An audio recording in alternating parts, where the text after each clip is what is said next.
Hello APS members, and welcome to the November edition of Signal Boost and our last episode of 2019. I'm your host, Callie Pruitt, Senior Strategist for Grassroots Advocacy for the APS Office of Government Affairs, and here's your science policy update. APS recently submitted a public comment opposing the EPA's proposed policy amendments to reduce the regulation of methane emissions, a major contributor to climate change. Recent scientific results indicate that the negative environmental impact of methane is significantly higher than previously estimated, thanks to all APS members who also submitted comments. In other news, the APS Office of Government Affairs released a new survey of international graduate students concerning visas and immigration. The survey outlines the challenges and opportunities in the visa and immigration space, and the collected data supports APS's policy recommendations to make the F1 visa dual intent and provide any international student who earns an advanced degree from a U.S. institution a path to a green card, both of which are included in the Keep STEM Talent Act, which was introduced by Senator Dick Durbin in the Senate and Representative Bill Foster in the House this session. Coming on the heels of the highly successful New York Times op-ed by APS member Joseph DeVerdi, APS OGA is mobilizing members to take action on helium legislation with a focus in 6 strategic states. And you can still take action by signing the letter linked in the description.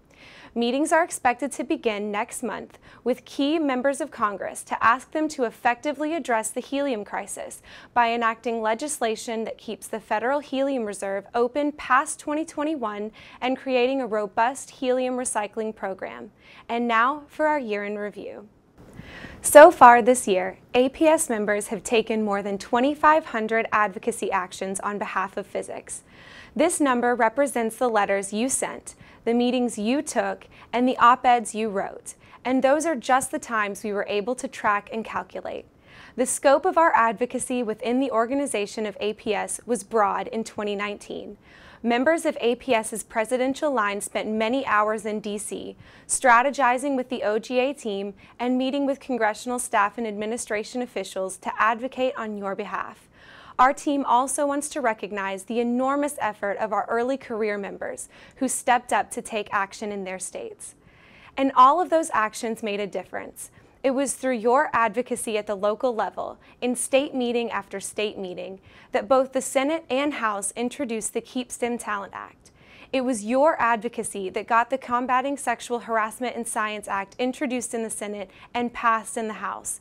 You helped secure budgets for research, got a key security provision included in the Defense Authorization Act, and pushed back successfully on harmful proposals to eliminate federal advisory committees. On a personal note, this was my very first year at APS, and I want to end it by telling you, our members, just how inspired I've been by your stories, your passion, and your willingness to jump in, even when it's outside your normal lane. I believe that APS has a unique membership, one that desires to give back to the community, and that's a special quality. We hope you leave 2019 knowing you made a difference, and I hope you feel ready to hit the ground running with me and our team at APS Office of Government Affairs in January.